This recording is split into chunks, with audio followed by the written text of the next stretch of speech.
Hello and happy Thursday to you. Today I thought we could continue reading about the fantastic Mr. Fox. In today's reading, we're going to hear a moral dilemma. A moral dilemma is when you have to decide whether something's right or wrong. And in today's chapter,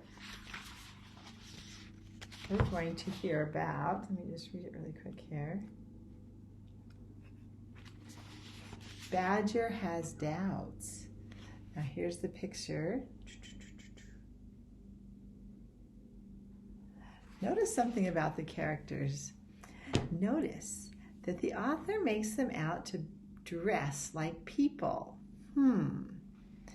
And they talk to each other like people. Badger asks an important question in this. He asks, is it okay that we are stealing things? Listen to Mr. Fox's answer carefully. And then in today's writing assignment, tell me if you agree with Mr. Fox or you agree with Mr. Badger. Is it right or wrong that they are stealing things? Do they have a good excuse? Is it ever right to steal something? Let's read on. Here we go. Chapter 14, Badger has doubts. Just one more visit, cried Mr. Fox, and I'll bet I know where that'll be, said the only small fox now left. He was the smallest fox of them all. Where? Said Badger. Well, said the smallest fox, we have been to Bogus and we have been to Bunce, but we haven't been to Bean. It must be to Bean.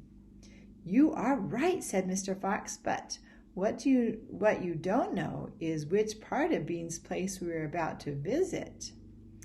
Which they both said together. Aha, said Mr. Fox. Just you wait and see. They were digging as they talked. The tunnel was going forward fast.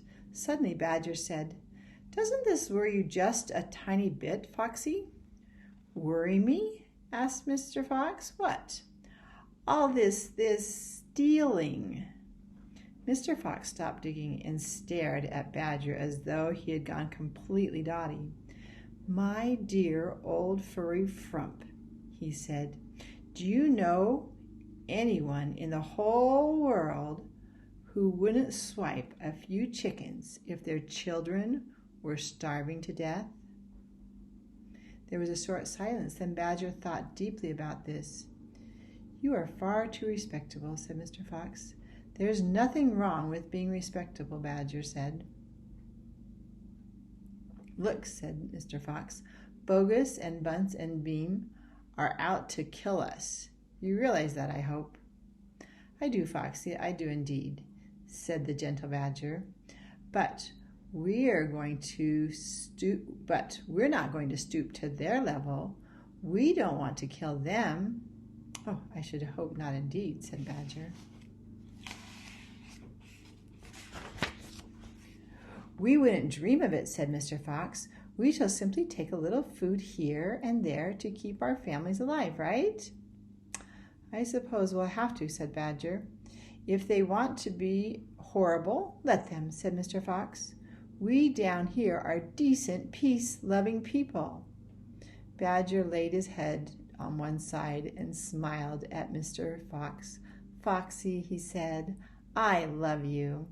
Thank you, said Mr. Fox. And now let's get on with digging. 5 minutes later, Badger's front paw hit against something flat and hard. What on earth is this? He said. It looks like a solid stone wall.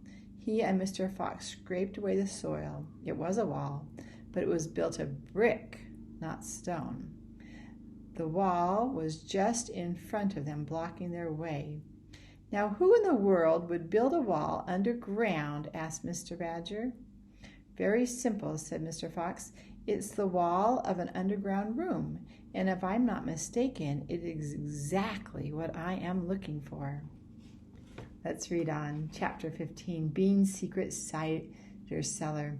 Mr. Fox examined the wall carefully. He saw that the cement between the brick was old and crumbly, so he loosened a brick without much trouble and pulled it away. Suddenly, out from the hole where the brick had been, there popped a small, sharp face with whiskers.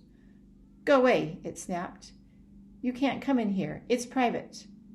"Goodness gracious," said Badger. "It's a rat." "You saucy beast," said Mr. Fox. "I should have guessed we'd find you down here somewhere." "Go away," shrieked the rat. "Go on, beat it. This is my private pitch." "Ooh, shut up," said Mr. Fox. "I will not shut up," shrieked Rabbit.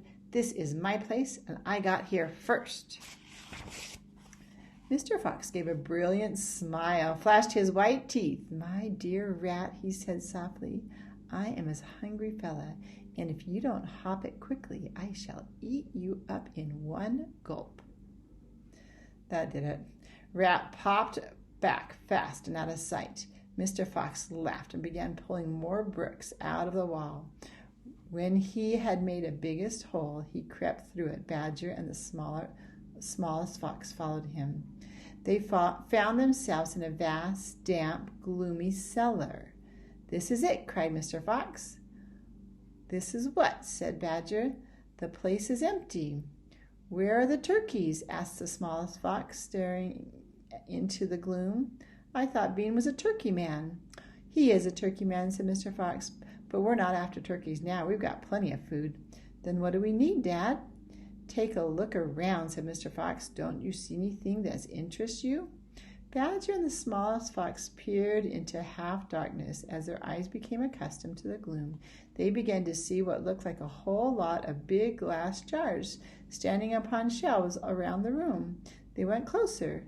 They were jars. There were hundreds of them, and upon each one was written the word cider. Here's a picture.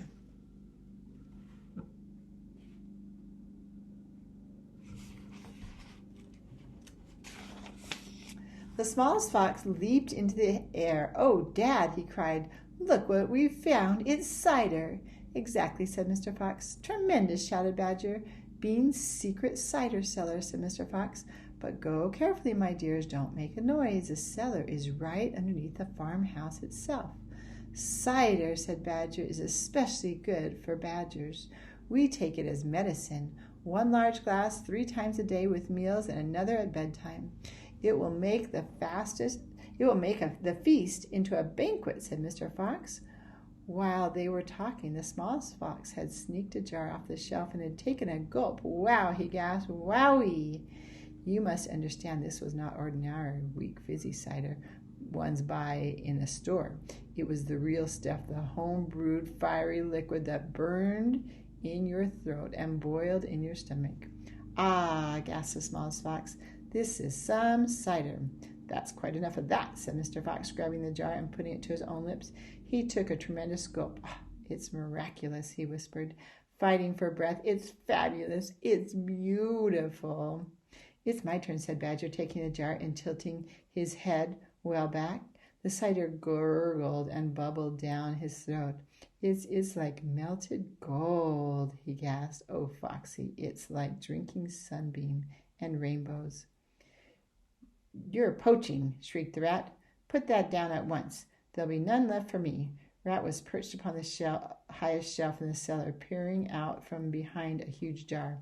There was a small rubber tube inserted in the neck of the jar, and Rat was using the tube to suck out the cider. "You're drunk," said Mr. Fox. "Mind your own business," shrieked the rat. And if you great clumsy brutes come messing around in here, we'll all get caught. Get out and leave me to sip my cider in peace."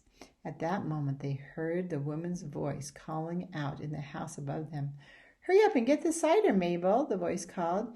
"You know Mr. Bean doesn't like to be kept waiting, especially when he's been out all night in a tent." The animals froze. They stayed absolutely still. Their ears pricked, their bodies tensed. They heard the sound of a door being opened.